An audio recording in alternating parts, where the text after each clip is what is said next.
let S be subset of R, set of real number, then S is said to be an open set if each point of S is an interior point.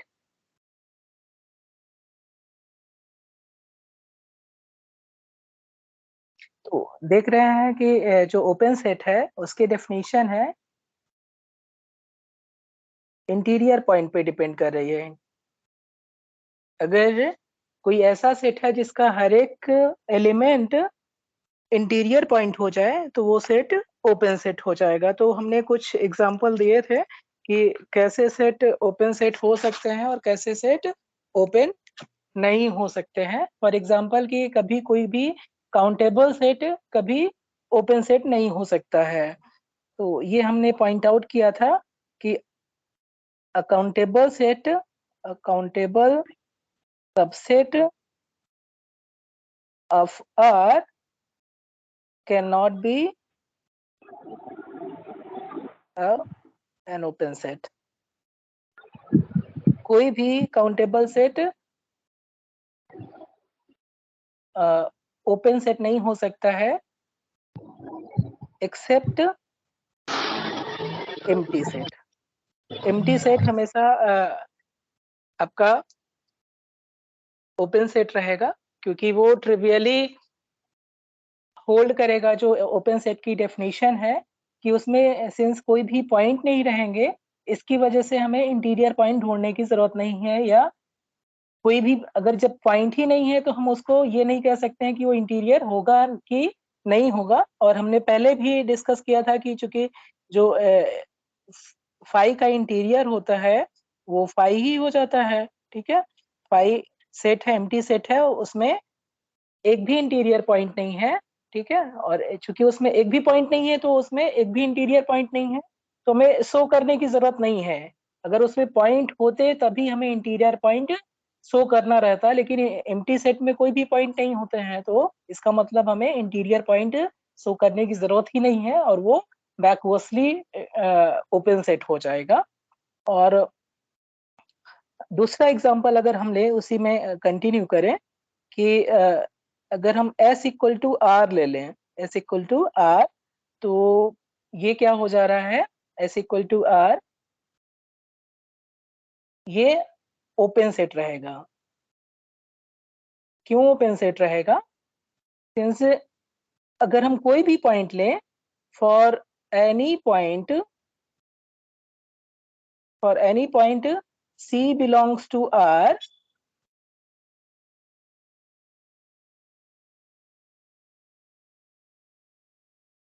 C minus epsilon, C plus epsilon is epsilon neighborhood of point C, which is contained in R. That is, जो C point है वो neighbourhood C minus epsilon C plus epsilon में content है, और ये content है set of real number में for all epsilon positive. इसलिए जो आपका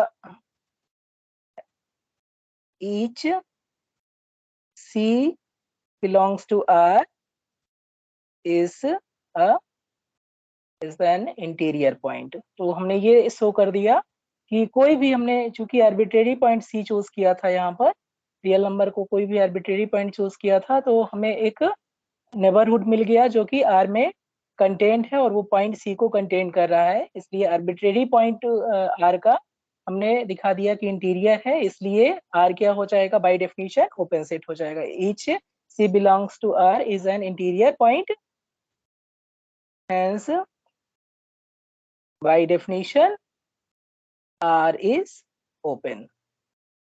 ठीक है, तो कोई भी ओपन इंटरवल लास्ट क्लास में हमने देखा था कि ओपन इंटरवल है कोई भी तो वो हमेशा ओपन सेट रहेगा, एम्प्टी सेट वो हमेशा ओपन रहेगा, आर है वो हमेशा ओपन रहेंगे। ये तीन तो सबसे इम्पोर्टेंट ओपन सेट है।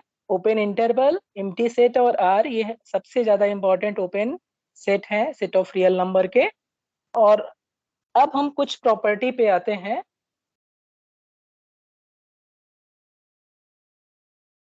उनमें से कुछ प्रूफ करेंगे और कुछ जस्ट ऐसे मेंशन कर देंगे। वो प्रॉपर्टी है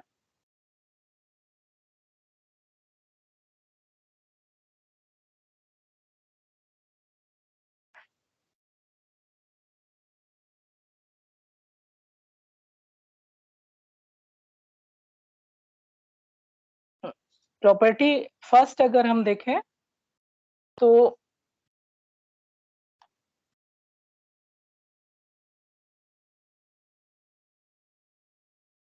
फर्स्ट प्रॉपर्टी है the union of two open sets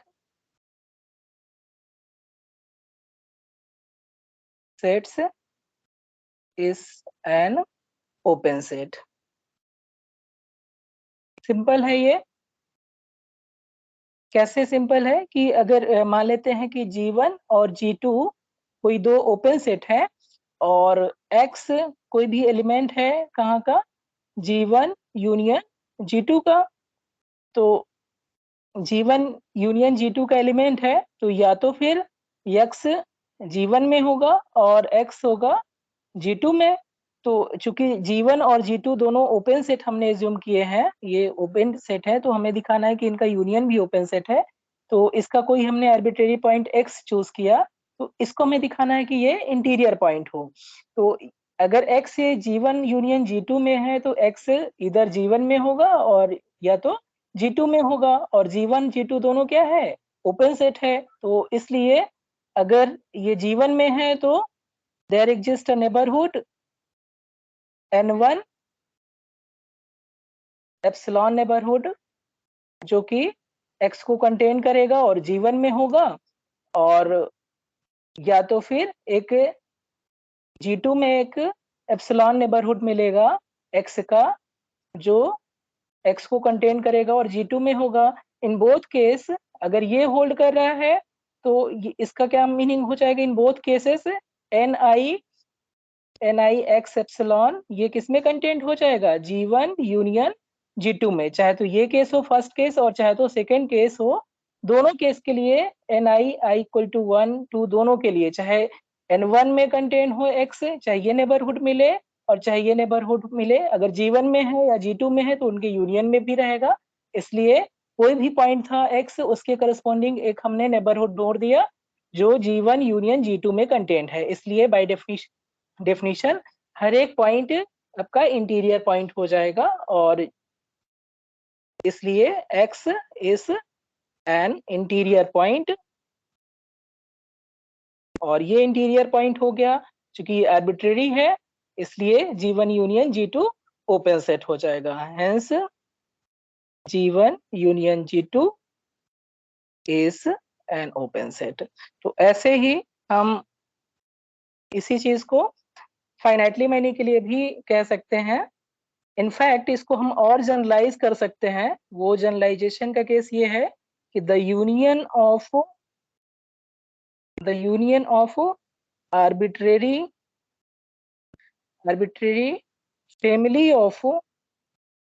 family of open sets is an open set. आपके पास एक फैमिली है, आर्बिट्रेरी फैमिली है ओपन सेट की, तो वो उनका जो यूनियन होगा वो भी ओपन सेट हो जाएगा। ठीक है, बहुत ही आसान है इसको भी प्रूफ करना।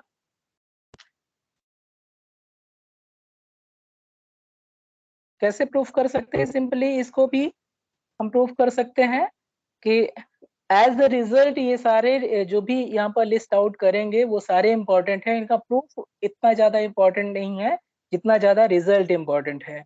ठीक है, तो रिजल्ट पे ज्यादा हमें फोकस करना है।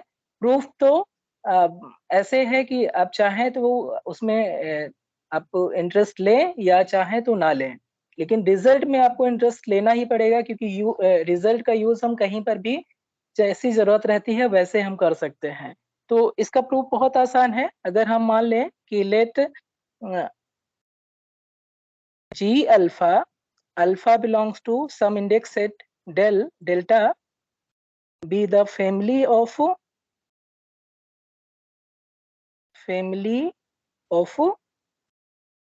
open sets, ठीक है। और इसमें अब ये जो डेल है ये इंडेक्स सेट है। अब ये इस पे डिपेंड रहेगा कि ये फैमिली फाइनाइट है या काउंटेबल है या अनकाउंटेबल है। तो ओपन सेट्स इन आर, अब सपोज कि G क्या है, यूनियन ऑफ G अल्फा है, alpha belongs to index set delta. तो हमें क्या दिखाना है कि G को दिखाना है कि G भी ओपन सेट है। To prove that G is open, इसके लिए हमें क्या करना पड़ेगा, हमें हर एक पॉइंट को G के इंटीरियर पॉइंट दिखाना पड़ेगा। Let X belongs to G be arbitrary point, और इसी को हम दिखा देंगे कि ये इंटीरियर पॉइंट है। आर्बिट्रेरी पॉइंट को हम दिखा देंगे इंटीरियर पॉइंट है। अब चूंकि X G का एलिमेंट है, this implies X belongs to G alpha for some alpha belongs to del. ये तो यूनियन के डेफिनेशन में हो जाएगा कि अगर यूनियन में है तो किसी न किसी G अल्फा में होगा, और सारे G अल्फा जितने थे वो ओपन सेट थे। Since G alpha is an open set, so there exists a neighborhood an X of X such that X belongs to an X and an X is contained in G alpha।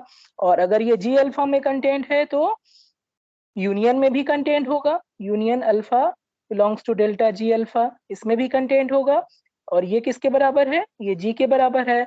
तो हमने एक point X arbitrary choose किया था, उसके corresponding एक हमने neighbourhood ढूंढ दिया जो X को कंटेन कर रहा है, और किस में कंटेंट है, G में कंटेंट है।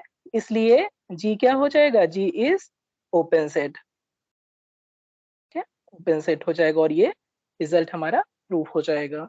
ठीक है, ऐसे ही कुछ और रिजल्ट विदाउट प्रूफ हम मेंशन करते हैं कि the intersection of two open sets is open। दो ओपन सेट का इंटरसेक्शन ओपन रहेगा। इवन इसको हम फाइनाइट इंटरसेक्शन भी ले सकते हैं। Intersection of finitely many open sets is open. अगर फाइनाइट इंटरसेक्शन भी ओपन सेट का ले रहे हैं तो वो भी ओपन सेट रहेगा, लेकिन अगर हम इंटरसेक्शन इनफाइनाइट फैमिली का ले रहे हैं तो वो ओपन सेट हो भी सकता है और ओपन सेट नहीं भी हो सकता है। Intersection of infinitely many open sets may be an open set or may not be an open set। अगर जो फैमिली है, इंडेक्स फैमिली है, वो इनफाइनाइट हो गया, इंडेक्स सेट इनफाइनाइट हो गया, तो इंटरसेक्शन वो ओपन सेट्स का ओपन सेट हो सकता है और नहीं भी हो सकता है। ठीक है, फॉर एग्जाम्पल अगर हम एग्जाम्पल एक लें एग्जांपल लें, for each n belongs to set of natural number n, consider gn equal to -1/n to 1/n। ये ओपन इंटरवल है -1/n to 1/n, और हमने देखा था कि ओपन इंटरवल हमेशा क्या होते हैं, ओपन सेट होते हैं। तो ये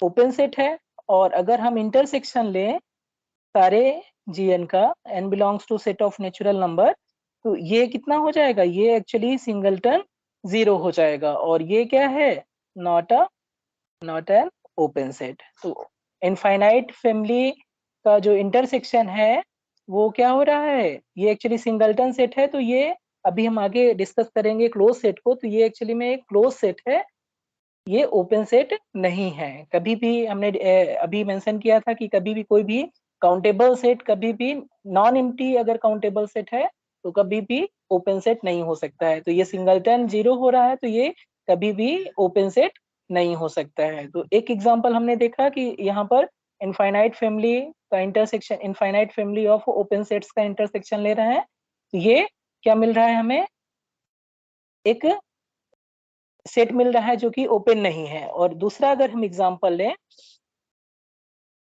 G1 इक्वल टू हम लें -1 to 1, और G2 इक्वल टू लें -2 to 2, और जो Gn है उसको हम लें -n to n। तो अगर इस फैमिली का हम इंटरसेक्शन करें for all n belongs to set of natural number n, then जो इंटरसेक्शन है वो क्या हो जाएगा, intersection n belongs to set of natural number n, gn, इसका इंटरसेक्शन कितना हो जाएगा, ये सबसे स्मॉलेस्ट सेट यही है, ये सेट सभी सेट में कंटेंट होगा, ठीक है। तो इसका इंटरसेक्शन लेंगे तो -1 to 1 ओपन इंटरवल हो जाएगा, और ये एक ओपन सेट है। तो दूसरा एग्जांपल कैसा है कि इनफाइनाइट फैमिली हम ले रहे हैं, तो उसमें इंटरसेक्शन कर रहे हैं तो ओपन सेट मिल रहा है। तो इनफाइनाइट फैमिली में इंटरसेक्शन ओपन सेट मिल भी सकता है और इंटरसेक्शन ओपन सेट नहीं भी हो सकता है, दोनों केस हो सकते हैं। फिर नेक्स्ट एक और इम्पोर्टेंट रिजल्ट है जिसको हमें पता होना चाहिए, if A is an open set and B is any set, then A plus B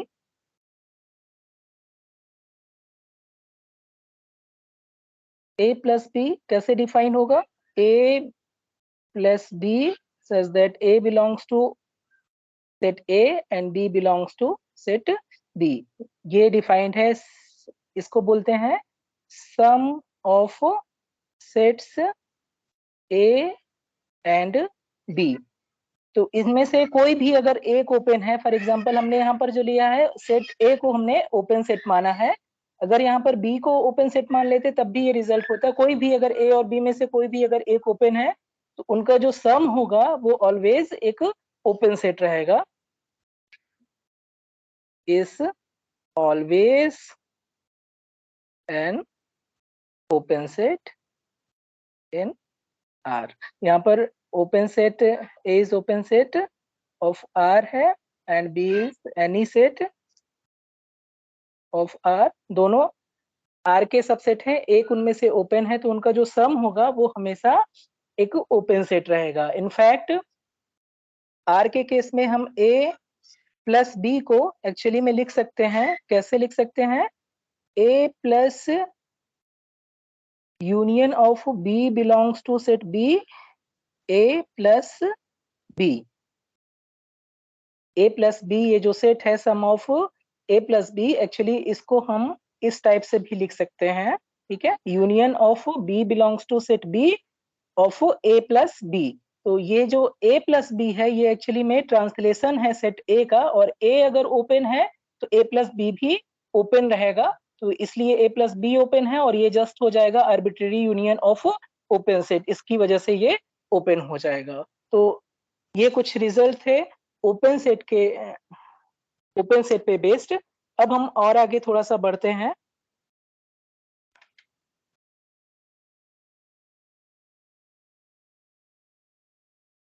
एक जो इम्पोर्टेंट रिजल्ट है हम लोग मेंशन करते हैं, जो कि एक्चुअली में सेकंड काउंटेबल स्पेस की प्रॉपर्टी होती है।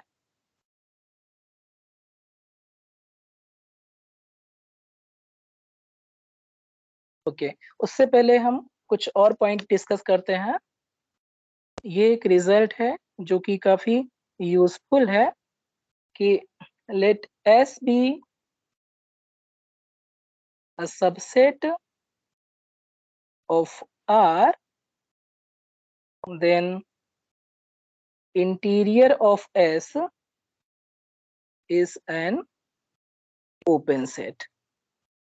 इंटीरियर ऑफ S क्या है? Collection of all interior point of S, ठीक है, कोई भी सेट S है वो ओपन हो या ना हो, लेकिन उसके सारे पॉइंट का इंटीरियर क्या हो जाएगा?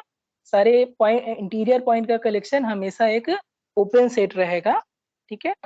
इनफैक्ट जो सेकेंड रिजल्ट है वो और भी ज्यादा यूजफुल है, और इससे हमारा ये रिजल्ट अपने आप ही कंक्लूड हो जाएगा कि let S be any subset of set of real number, then interior of S is the largest open set। interior of S is the largest open set contained in S, ठीक है। हमेशा ये इससे क्या मतलब, ये थ्योरम दो चीजें हमें बताता है। एक तो ये, दैट इज फर्स्ट, कि जो इंटीरियर है वो हमेशा S में कंटेन होगा, किसी भी सेट S का इंटीरियर हमेशा उस सेट में कंटेन होगा। और दूसरा बताता है रिजल्ट कि interior of S is the largest open set contained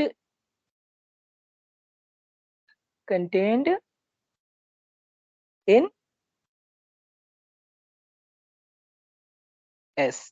तो कंटेनमेंट एक एक प्रॉपर्टी दिखा रहा है और एक दूसरा कह रहा है कि ये लार्जेस्ट ओपन सेट है, ठीक है। तो ये दो पॉइंट है, इंटीरियर हमेशा लार्जेस्ट ओपन सेट रहेगा और हमेशा कंटेन रहेगा उस सेट में, ठीक है। और एक और रिजल्ट है इंटीरियर किसी सेट के रिलेशन में, कि if a subset S of R is open if and only if interior of S is S।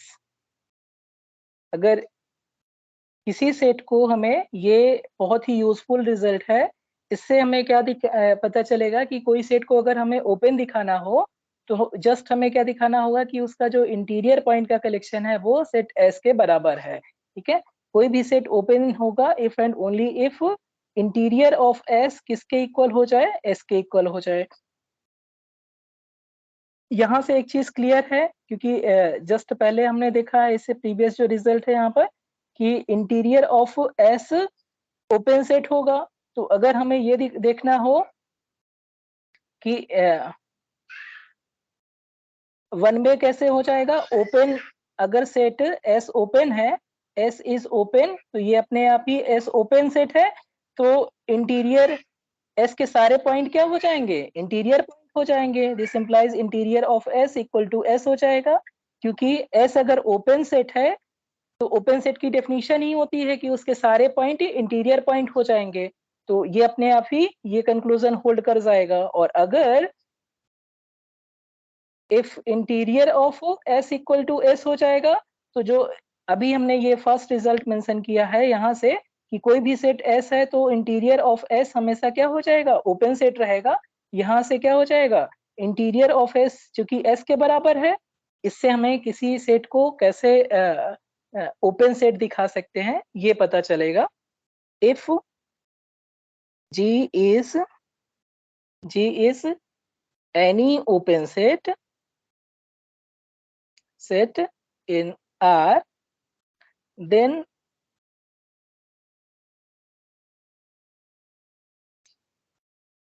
G can be written as countable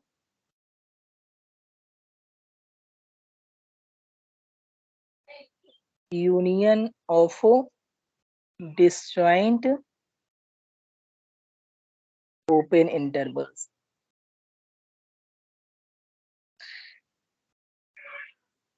G कोई भी ओपन सेट है R का, तो G को हम हमेशा कैसे लिख सकते हैं, countable union of disjoint open intervals के फॉर्म में। लिमिट पॉइंट, जैसे कि इंटीरियर पॉइंट पे हमारा डिपेंड कर रहा था ओपन सेट, वैसे ही लिमिट पॉइंट क्लोज सेट को डिफाइन करने के लिए एक बिल्डिंग ब्लॉक का काम करेगा। क्लोज सेट को हम लिमिट पॉइंट के टर्म्स में ही डिफाइन करेंगे यहाँ पर। तो लिमिट पॉइंट क्या है पहले उसकी हम बात करते हैं।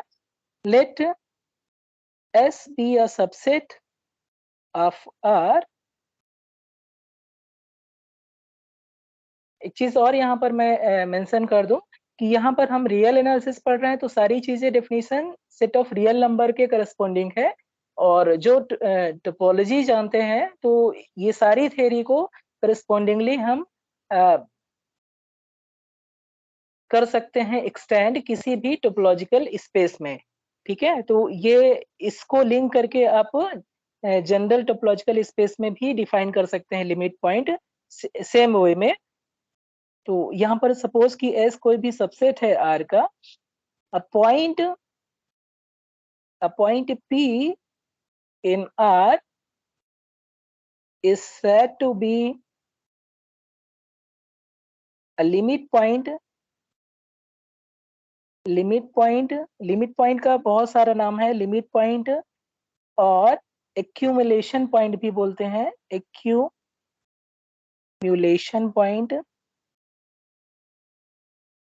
पॉइंट और क्लस्टर पॉइंट भी बोलते हैं, और क्लस्टर पॉइंट। लेकिन सबसे जो जनरल नाम है इसका लिमिट पॉइंट ही है। कभी कभी एक्यूमुलेशन पॉइंट भी यूज करते हैं, क्लस्टर पॉइंट ही रेयरली हम यूज करते हैं। Cluster point of set S if every neighbourhood of P contains a point of S other than P।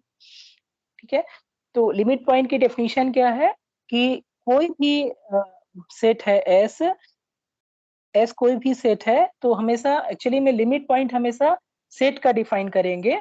तो यहाँ पर अभी हम आगे जब सीक्वेंस पढ़ेंगे तो वहां पर भी सीक्वेंस का भी लिमिट पॉइंट हम लोग डिफाइन करेंगे, लेकिन अभी यहाँ सेट का लिमिट पॉइंट डिफाइन कर रहे हैं। तो जो सेट का लिमिट पॉइंट है उसको कैसे डिफाइन करते हैं कि यहाँ पर सेट एस है, सबसेट है आर का, हम पॉइंट एक पी किसका पॉइंट है, आर का। ये पी जो पॉइंट है ये एस का पॉइंट नहीं है। जब इंटीरियर पॉइंट पढ़ रहे थे तो इंटीरियर पॉइंट में किसी सेट का जो इंटीरियर पॉइंट होता है वो हमेशा उसी सबसेट का पॉइंट होता है, लेकिन जो लिमिट पॉइंट है वो एक्चुअली में उस सेट का पॉइंट हो भी सकता है, नहीं भी हो सकता है। इसलिए हमने यहाँ पर लिया है P in R is said to be limit point or accumulation point or cluster point of S if every neighborhood of P contains a point of S other than P, यानी कि एक हमें इसका हर एक नेबरहुड कम से कम एक point P के अलावा, कोई भी नेबरहुड अगर हम लेंगे, मान लीजिए कि हम NP कंसीडर कर रहे हैं, तो NP नेबरहुड है P का, तो P को तो हमेशा कंटेन करेगा ही, लेकिन P के अलावा अगर कोई पॉइंट S का मिले, a point of S other than P, अगर S का एटलीस्ट एक भी पॉइंट मिल जाए हर एक नेबरहुड में P के, तो हम P को बोलेंगे कि वो लिमिट पॉइंट है सेट S का। तो इसके लिए हम यहाँ पर छोटा सा कॉन्सेप्ट है डिलीटेड नेबरहुड का। नेबरहुड तो हम जानते हैं, नेबरहुड किसको बोलते हैं? कोई भी सेट जो उस पॉइंट को कंटेन करने वाले किसी ओपन इंटरवल को कंटेन करे, वो नेबरहुड है। और डिलीटेड नेबरहुड क्या है? डिलीटेड नेबरहुड में मतलब किसी पॉइंट का डिलीटेड नेबरहुड हम कैसे डिफाइन करेंगे? हम इसको और दूसरी तरीके से डिफाइन कर सकते हैं। Thus, P is a limit point. P is a limit point of S if for each epsilon positive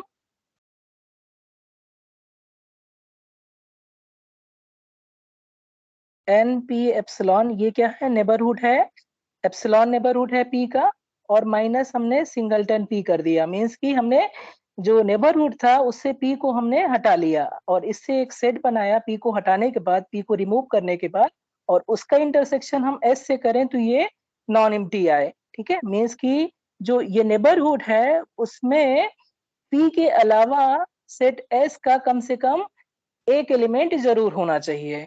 तो ये जो सेट है यहाँ पर, ये तो फर्स्ट है, ये नेबरहुड हो गया, एप्सिलॉन नेबरहुड हो गया, और इससे हमने P को हटा दिया, तो इस सेट को एक्चुअली में हम नाम देते हैं deleted neighbourhood, deleted epsilon neighbourhood of P। The set N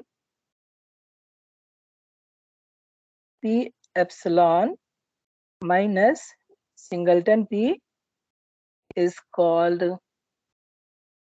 deleted neighborhood of epsilon neighbourhood. क्योंकि ये नेबरहुड किस पे डिपेंड कर रहा है? एप्सिलॉन पे डिपेंड कर रहा है, इसलिए deleted epsilon neighbourhood of P बोलते हैं, और इसको हम डिनोट करते हैं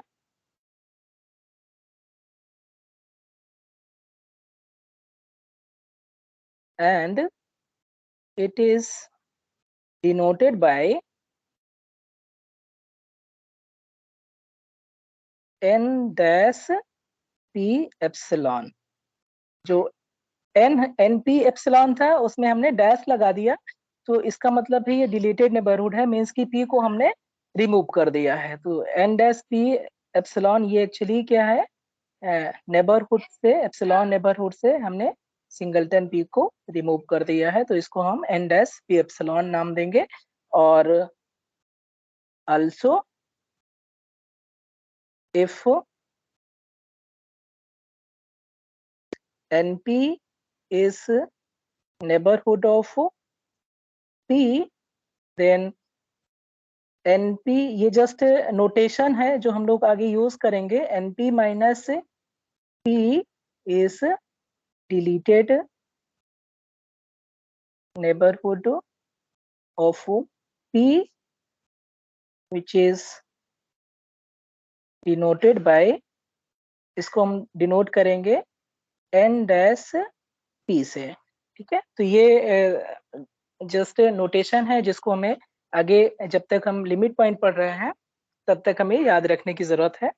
और जब क्वेश्चन पूछता है तो वहां पर इन जनरल या तो डिलीटेड नेबरहुड नाम देगा, और या तो फिर अगर N dash P नाम दे रहा है तो वहां पर N dash P को डिफाइन करेगा कि ये एक्चुअली में डिलीटेड नेबरहुड रिप्रेजेंट कर रहा है।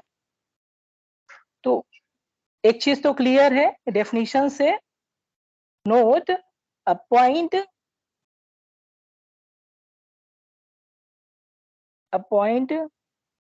P belongs to S may be or may not be a limit point of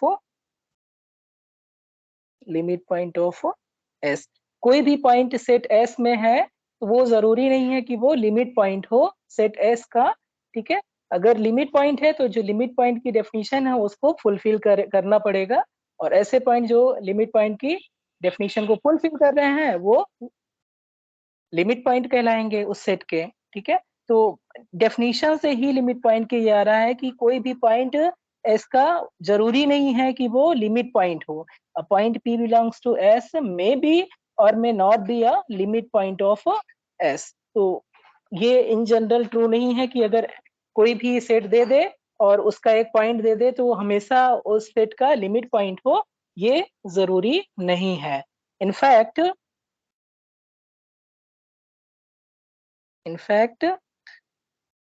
a finite set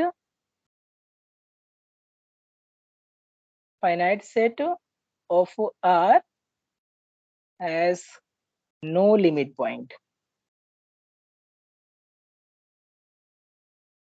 इसको अभी हम लोग प्रूफ कर सकते हैं, लेकिन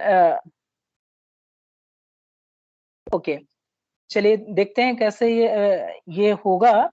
कि मान लेते हैं कि A इक्वल टू या S इक्वल टू, इसमें कितने पॉइंट है, फाइनाइट है S1 अप टू Sn, ठीक है। n पॉइंट है, फाइनाइट सेट हमने लिया है, finite set, finite subset of R। तो हम दिखाना चाहते हैं इसका कोई भी लिमिट पॉइंट नहीं है, तो इसके लिए हमें क्या करना पड़ेगा, late P belongs to R be arbitrary point। अब हम क्या करेंगे कि लेट एप्सिलॉन 1 इक्वल टू है S1 minus P, epsilon 2 equal to है S2 माइनस P, ठीक है। ऐसे ही जो एप्सिलॉन n है वो है Sn माइनस P। हम आर्बिट्रेरी पॉइंट, ओके। अब यहाँ पर मान लेते हैं कि जो P है वो एक्चुअली में यहाँ आर्बिट्रेरी पॉइंट है, लेकिन such that P does not belongs to S। अगर P S का एलिमेंट नहीं है तो ये सारे जो एप्सिलॉन है, एप्सिलॉन 1, एप्सिलॉन 2, एप्सिलॉन n, ये सारे के सारे क्या होंगे, ये पॉजिटिव हो जाएंगे। तो सारे जो पॉजिटिव होंगे तो हम क्या डिफाइन कर सकते हैं, epsilon equal to minimum of epsilon 1, epsilon 2, epsilon n। और अब हम नेबरहुड लेंगे। Now consider the neighbourhood epsilon neighbourhood n p एप्सिलॉन ऑफ p, then n dash p epsilon intersection s, ये क्या हो जाएगा, एम्प्टी सेट हो जाएगा। ये क्यों हो जाएगा, इसको समझने की कोशिश करिए। क्योंकि हमने क्या किया है, जो एप्सिलॉन चूज किया है, एप्सिलॉन चूज किया है ऐसा कि जितने भी डिस्टेंस है, p की जो डिस्टेंस है S1 से, S2 से, S3 से, Sn से, जो उन सब में स्मॉलेस्ट है उसको हमने एप्सिलॉन चूज किया है। तो अगर हम एप्सिलॉन रेडियस का अगर हम यानी कि जो ये क्या है n डैश p एप्सिलॉन, ये एक्चुअली में क्या है, ये है p minus epsilon, p plus epsilon, ये open interval minus singleton p है। ये जो एप्सिलॉन था वो क्या था, इसकी डेफिनेशन ही है कि ये minimum of epsilon 1, epsilon 2, epsilon 3, epsilon n है। और ये क्या था, ε1 था S1 और P के बीच में डिस्टेंस, ε2 था S2 माइनस P के बीच में डिस्टेंस, और εn ऐसे था Sn और P के बीच में डिस्टेंस। तो इन सब के बीच में जो डिस्टेंस सबसे स्मॉलेस्ट है, अगर ज्योमेट्रिकली देखें तो मान लीजिए कि ये पॉइंट है, ऐसे है, यहाँ पर जो पॉइंट P है ये P है, और ये मान लीजिए S1 है, ये पॉइंट S2 है, ये S3 है, और ये S4 है, और यहाँ पर मान लीजिए Sn है। तो जो सबसे स्मॉलेस्ट डिस्टेंस थी, जैसे ये डिस्टेंस आपका क्या हो गया, ε2 हो गया, और ये डिस्टेंस यहाँ से यहाँ ε1 हो गया। तो इन सब में जो सबसे स्मॉलर है, सबसे स्मॉलर क्या है, मान लीजिए कि ε1 सबसे स्मॉलर है, ये जो डिस्टेंस है वो सबसे स्मॉलर है। तो अगर हम ε1 रेडियस का नेबरहुड लेंगे तो उसमें कोई भी पॉइंट S का नहीं आएगा, ना तो S2 आएगा, ना S3 आएगा, ना S4, ना Sn, कोई भी पॉइंट नहीं आ सकता है, क्योंकि जो डेफिनेशन है एप्सिलॉन की वो अलाउ नहीं करेगी, क्योंकि वो क्या थी, स्मॉलेस्ट थी। तो इसकी वजह से जो इंटरसेक्शन है S के साथ में वो एम्प्टी हो जाएगा। तो जो P पॉइंट हमने चूज किया है वो S में नहीं है, अभी वो पॉइंट चूज किया है, इसलिए कोई भी ये जो एप्सिलॉन नेबरहुड है P का, वो एक्चुअली में S का कोई भी पॉइंट को कंटेन नहीं करेगा, इसलिए डिलीटेड नेबरहुड में नहीं करेगा, तो ये एम्प्टी हो जाएगा। और इसलिए हमें क्या मिलेगा कि कोई भी पॉइंट, इसलिए any point P does not belongs to S cannot be a limit point। S कोई भी पॉइंट S के बाहर का कभी भी लिमिट पॉइंट नहीं हो सकता है, can not be limit point. और अगर ऑफ S, और अब अगर हम देखें कि कोई भी, अब ये तो हमने अभी दिखाया कि S के बाहर का कोई भी पॉइंट लिमिट पॉइंट नहीं हो सकता है, और S का कोई पॉइंट लिमिट पॉइंट क्यों नहीं हो सकता है, क्योंकि अगर हम देखें, मान लीजिए कि P इक्वल टू हम फिक्स कर देते हैं SI, P इक्वल टू हमने ले लिया SI, जहां पर I इक्वल टू हो सकता है I belongs to 1 to up to n, कोई भी फिक्स्ड है, ये जो पॉइंट P है वो फिक्स्ड हो गया। अब हम क्या करेंगे कि जो डिफाइन करेंगे, ये जो पॉइंट था, देखिए ये ऐसे पॉइंट थे सारे, एक पॉइंट यहाँ है, मान लीजिए कि ये इस टाइप से Sn था, सॉरी जो सेट S था। अब ये पॉइंट बीच में कहीं Si है, तो इसकी सभी पॉइंट से डिफरेंस निकालेंगे, इस पॉइंट से डिफरेंस निकालेंगे, इस पॉइंट से डिफरेंस निकालेंगे, इस पॉइंट से डिफरेंस निकालेंगे, और जो डिफरेंस सबसे स्मॉलेस्ट रहेगा उस स्मॉलेस्ट डिफरेंस का हम एप्सिलॉन नेबरहुड ले लेंगे। तो वो कोई भी पॉइंट Si के अलावा कोई भी पॉइंट इसका नहीं रखेगा। तो इसकी वजह से हमें क्या मिल जाएगा कि अगर यहाँ पर हम डिफाइन करें कि जो डिस्टेंस है सभी पॉइंट में, जो इसमें स्मॉलेस्ट है उसी को हम एप्सिलॉन मान लेते हैं। Epsilon equal to minimum of epsilon J equal to 1 to up to n, और j not equal to i है।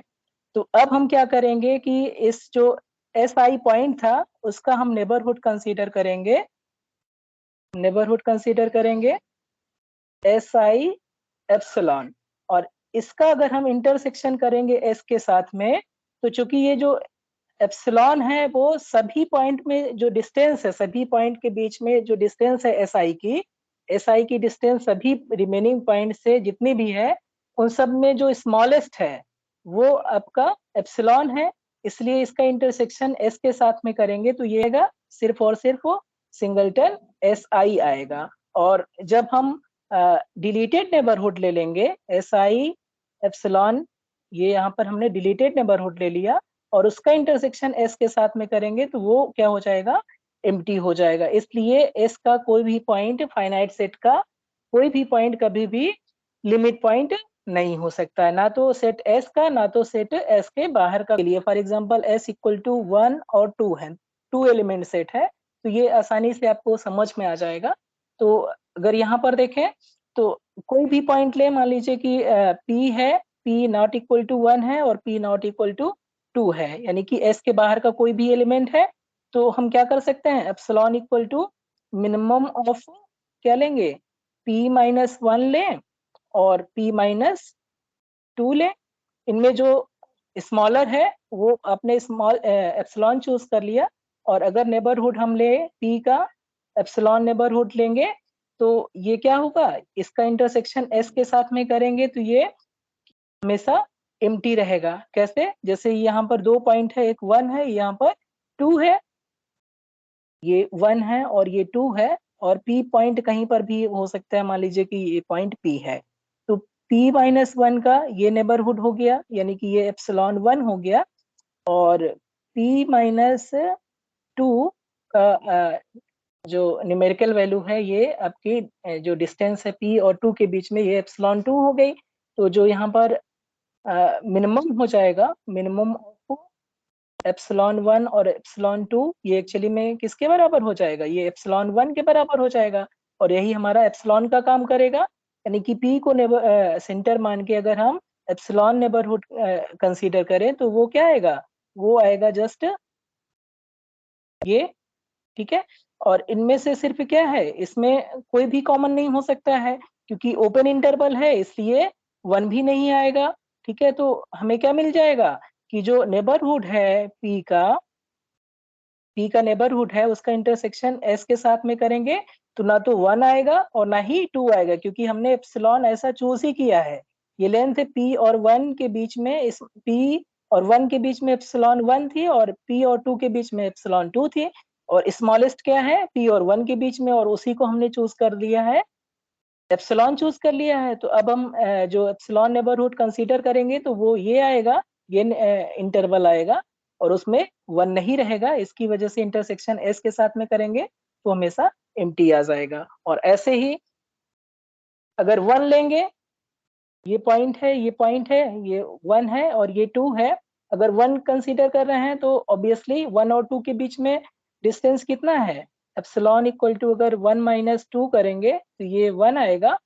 तो अगर हम 1 के अराउंड या 2 के अराउंड, किसी भी दोनों पॉइंट के अराउंड अगर हम 1 रेडियस का नेबरहुड कंसीडर करते हैं, तो ये क्या आएगा, ये ओपन इंटरवल इतना आएगा, इसमें 2 नहीं रहेगा। 1 के अराउंड कंसीडर कर रहे हैं, अगर 2 के अराउंड करेंगे तो 1 नहीं आएगा। तो दोनों केस में हमें क्या मिलेगा, डिलीटेड नेबरहुड में एक भी एलिमेंट नहीं मिलेंगे S के। तो इसकी वजह से कभी भी फाइनाइट सेट का कोई भी लिमिट पॉइंट नहीं हो सकता है। ये हाउस ऑफ स्पेस की प्रॉपर्टी होती है कि कोई भी अगर हाउस ऑफ स्पेस है, तो उसमें कोई भी सबसेट अगर S है, कोई भी हाउस ऑफ स्पेस का कोई भी सब स्पेस कंसीडर करें, कोई भी सबसेट कंसीडर करें, और उस सबसेट का कोई लिमिट पॉइंट है P, तो P का कोई भी नेबरहुड रहेगा, तो वो हमेशा इनफाइनाइटली मेनी पॉइंट्स को कंटेन करेगा S के, ठीक है। यानी कि इससे क्या मिलेगा,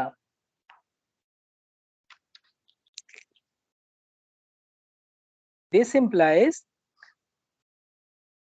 in a Hausdorff of space a finite set cannot have limit point।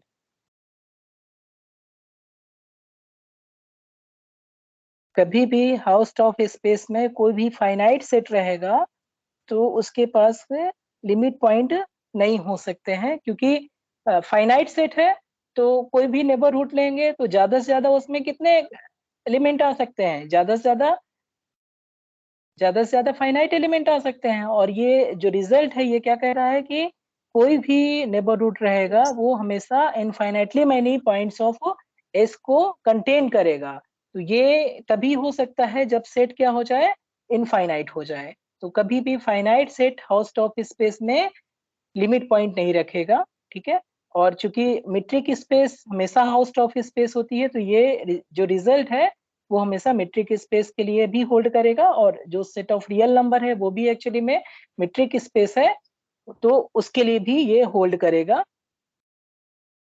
since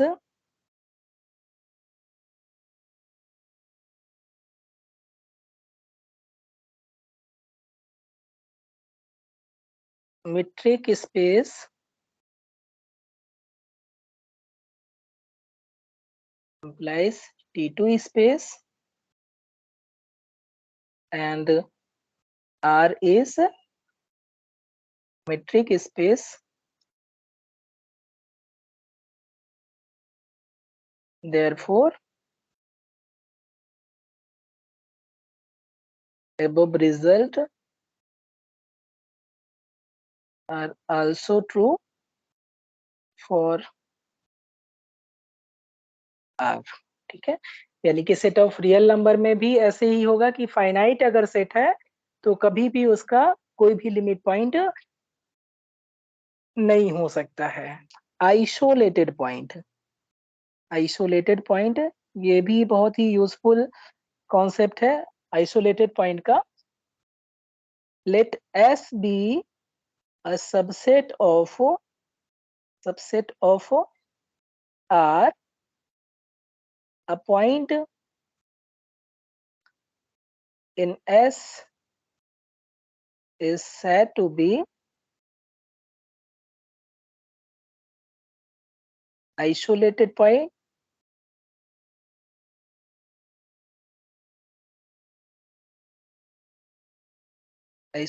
point of S if X is not a limit point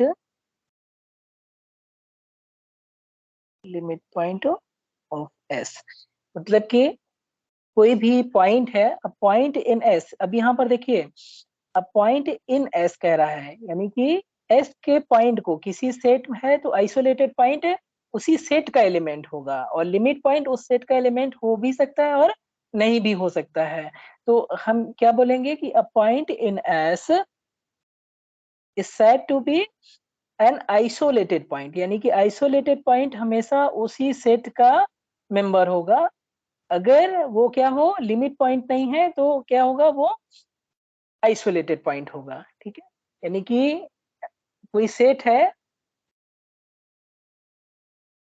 अभी जो हमने रिजल्ट मेंशन किया है कि फाइनाइट सेट कभी भी लिमिट पॉइंट नहीं रख सकता है, तो इस डेफिनेशन से क्या हो जाएगा, कोई भी फाइनाइट सेट है तो उसका हर एक पॉइंट, क्योंकि फाइनाइट सेट कभी लिमिट पॉइंट नहीं रखेगा, और डेफिनेशन कह रहा है कि ऐसे पॉइंट एस के जो लिमिट पॉइंट नहीं है उनको क्या बोलते हैं, आइसोलेटेड पॉइंट बोलते हैं। तो कोई भी फाइनाइट सेट है तो उसके सारे के सारे पॉइंट क्या हो जाएंगे, आइसोलेटेड पॉइंट हो जाएंगे। For example each point of a finite set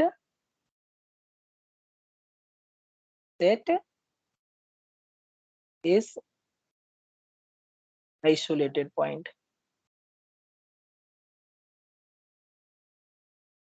ठीक है, कोई भी फाइनाइट सेट का कोई भी पॉइंट रहेगा तो वो हमेशा आइसोलेटेड पॉइंट रहेगा, क्योंकि फाइनाइट सेट का कभी भी लिमिट पॉइंट, फाइनाइट सेट कभी भी लिमिट पॉइंट नहीं रखेगा, तो उसका हर एक पॉइंट क्या हो जाएगा, लिमिट पॉइंट नहीं हो सकता है। तो जो पॉइंट लिमिट पॉइंट नहीं है वो आइसोलेटेड पॉइंट कहलाते हैं। तो अपने आप ही वो सारे पॉइंट फाइनाइट सेट के आइसोलेटेड पॉइंट हो जाएंगे। इसका मतलब क्या है, अगर लिमिट पॉइंट नहीं है तो आइसोलेटेड पॉइंट कहलाए, तो लिमिट पॉइंट नहीं है इसका मतलब क्या हो जाएगा, इसका मतलब ये हो जाएगा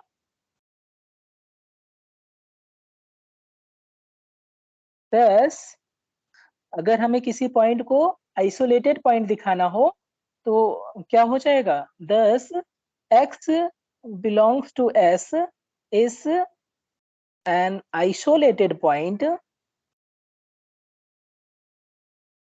if and only if there exists a neighborhood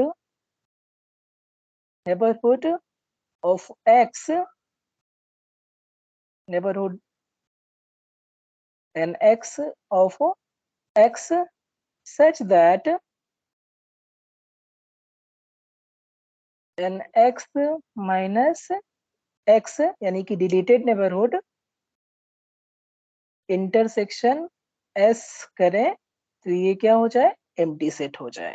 ठीक है, तो ये आइसोलेटेड पॉइंट की डेफिनेशन हो जाएगी। आइसोलेटेड पॉइंट के लिए क्या होना चाहिए, किसी पॉइंट को, उसी सेट के पॉइंट को हम बोलेंगे आइसोलेटेड पॉइंट अगर वो पॉइंट लिमिट पॉइंट नहीं है। और लिमिट पॉइंट नहीं है इसका मतलब एक नेबरहुड जरूर मिलेगा जिसका डिलीटेड नेबरहुड इसका इसका कोई भी पॉइंट नहीं रखेगा। मीन्स कि अगर x आइसोलेटेड पॉइंट है तो इसका एक नेबरहुड मिलेगा जिसमें से x को अगर हटा दें तो उसका इंटरसेक्शन s के साथ में करें तो एम्प्टी सेट हो जाएगा। ठीक है, यानी कि x के अलावा और कोई भी पॉइंट उस नेबरहुड में सेट S के ना हो तो वो जो पॉइंट है आइसोलेटेड पॉइंट कहलाएगा। Example, each point of set of natural number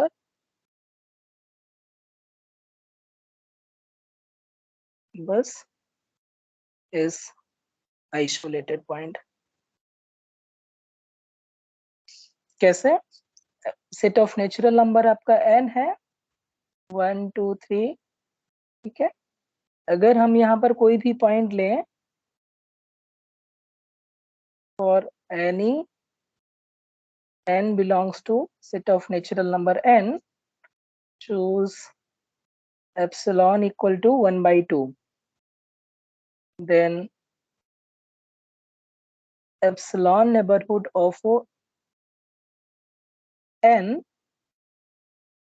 अगर हम इसमें इंटरसेक्शन करें set of natural number n के साथ में तो ये क्या आएगा, सिर्फ और सिर्फ सिंगलटन n आएगा। मीन्स कि इसलिए जो डिलीटेड नेबरहुड है एप्सिलॉन इक्वल टू 1 by 2 के लिए, ठीक है, एप्सिलॉन इक्वल टू 1 by 2 के लिए जो n का डिलीटेड नेबरहुड है उसका intersection set of natural number n के साथ में करेंगे तो क्या हो जाएगा, एम्प्टी सेट हो जाएगा। क्यों, क्योंकि ये आपका अगर n है तो n प्लस 1 यहाँ पर होगा और n माइनस 1 यहाँ पर होगा। और हम क्या कर रहे हैं, एप्सिलॉन इक्वल टू 1 by 2 ले रहे हैं, तो n by 2 ले रहे हैं तो जो हमारा नेबरहुड हो जाएगा हाफ रेडियस का नेबरहुड, तो वो कुछ ऐसे हो जाएगा और उसमें सिर्फ और सिर्फ कितना, कौन सा इंटीजर आएगा, सिर्फ और सिर्फ पॉजिटिव इंटीजर n होगा, ना तो n माइनस 1 होगा ना तो n प्लस 1 होगा। और इसके अलावा और कुछ हो भी नहीं सकता है, सिर्फ और सिर्फ पॉजिटिव इंटीजर n होगा। इसलिए जब set of natural number n के साथ में हम इंटरसेक्ट करेंगे तो सिर्फ सिंगलटन n आएगा। और अगर हम डिलीटेड नेबरहुड ले लें, डिलीटेड नेबरहुड में यानी कि n को भी हमने हटा दिया, यहाँ से नेबरहुड से हमने n को भी हटा दिया और उसका इंटरसेक्शन n के साथ में करेंगे तो क्या हो जाएगा, वो एम्प्टी हो जाएगा। ठीक है, इसकी वजह से जो कोई भी पॉइंट है n वो कभी लिमिट पॉइंट नहीं हो सकता है। और इसकी वजह से डेफिनेशन से क्या हो जाएगा, hence each point of set of natural number n is an isolated point.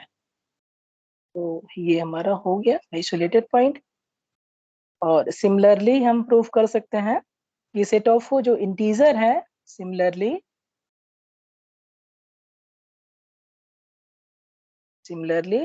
each point of set of integers z is an isolated point। Set of natural number और सेट ऑफ इंटीजर के सारे point isolated point होते हैं, क्योंकि कोई भी point कभी limit point नहीं हो सकता है। क्योंकि डिलीटेड नेबरहुड, हम एक नेबरहुड ढूंढ सकते हैं कि डिलीटेड नेबरहुड हो, क्या मिल जाएगा, डिलीटेड नेबरहुड कोई भी point set of natural number के लिए सेट ऑफ नेचुरल नंबर से इंटरसेक्शन करेंगे तो वो एम्प्टी हो जाएगा। और सेट ऑफ इंटीजर के लिए हम हर एक इंटीजर के अराउंड एक नेबरहुड ढूंढ सकते हैं जिसका deleted neighbourhood set of integer के साथ इंटरसेक्शन एम्प्टी देगा। तो ये दोनों एक्चुअली में आइसोलेटेड पॉइंट्स का कलेक्शन है, इनमें कोई भी पॉइंट लिमिट पॉइंट नहीं है। ठीक है, अब हम एक एग्जांपल कंसीडर करते हैं। Example, let s equal to है 1, 1/2, 1/3, 1/4, ये सेट है, यानी कि 1/n, n belongs to set of natural number n। ठीक है, तो हम ये देखना चाहते हैं कि इसका लिमिट पॉइंट क्या हो सकता है। तो देन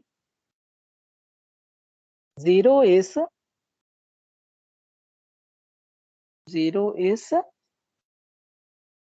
limit point ऑफ s। ये कैसे प्रूफ कर सकते हैं हम? अगर हम 0 का कोई भी नेबरहुड लें for any epsilon positive by Archimedean property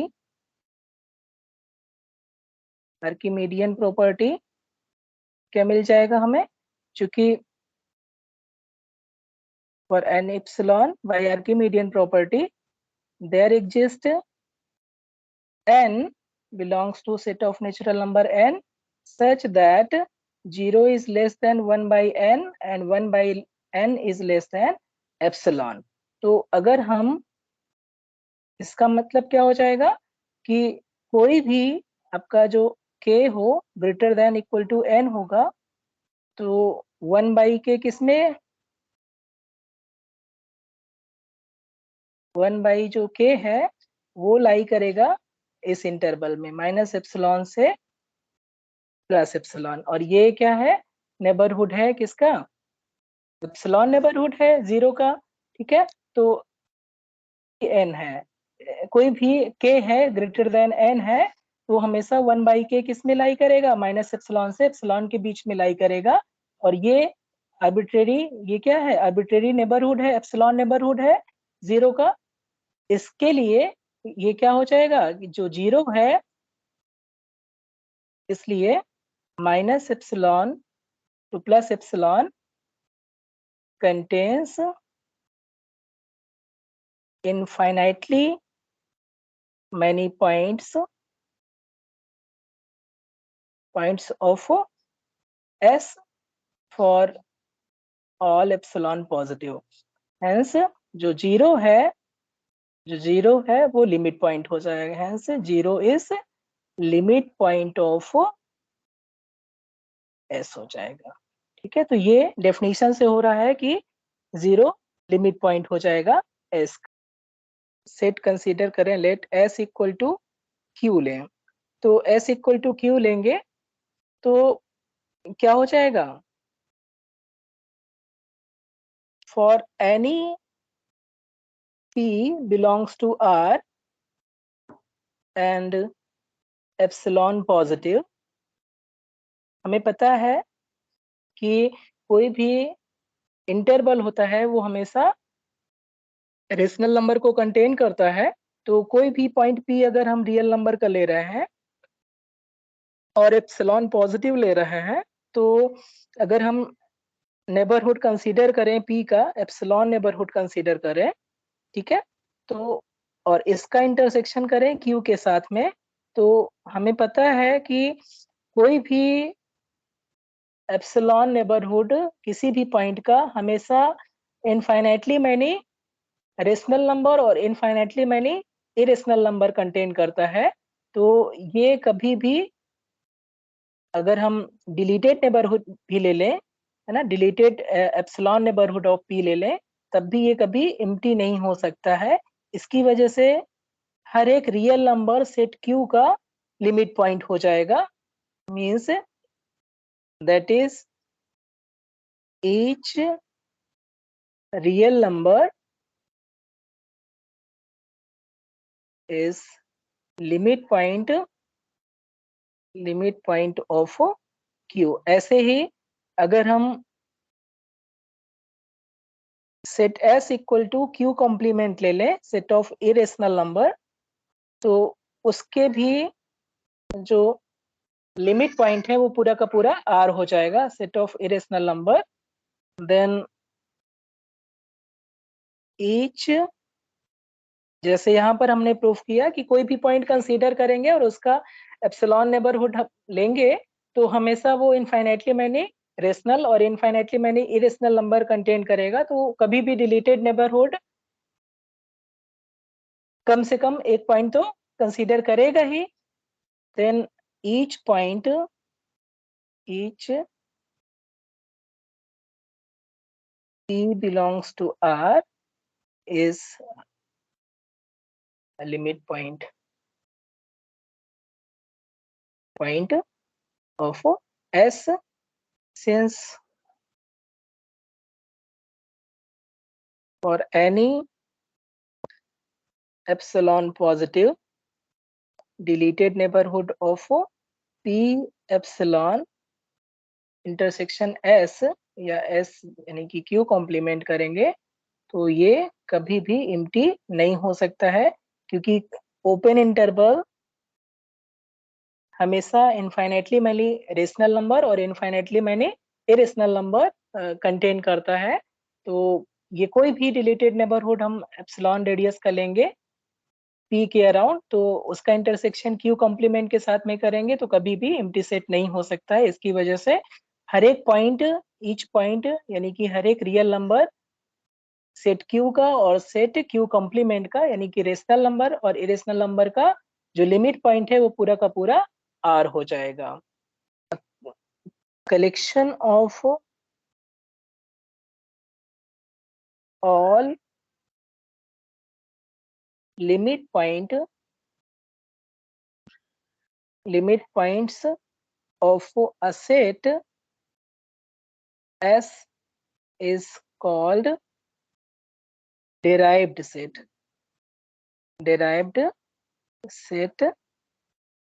of S, and it is denoted by S dash। कोई भी सेट S है तो उसका जो डिराइव्ड सेट होगा उसको हम S डैश से रिप्रेजेंट करते हैं, ठीक है। और यहाँ से अभी हमने जो प्रूफ किया कि कोई भी पॉइंट है सेट ऑफ रियल नंबर के लिए, sorry set of rational number के लिए और सेट ऑफ इरेशनल नंबर के लिए हर एक रियल नंबर लिमिट पॉइंट हो जाता है, वो इससे क्या मिल जाएगा, derived set of Q dash यानी कि derived set of Q, that is Q dash is R। और सिमिलरली जो हमने प्रूफ किया है Q कॉम्प्लीमेंट का जो डिराइव्ड सेट है, Q कॉम्प्लीमेंट का जो डिराइव्ड सेट है वो भी पूरा का पूरा R है, मीन्स कि हर एक रियल नंबर लिमिट पॉइंट है सेट ऑफ रेशनल नंबर का as well as set of irrational number का, ठीक है। तो ये डिराइव्ड सेट हो गया।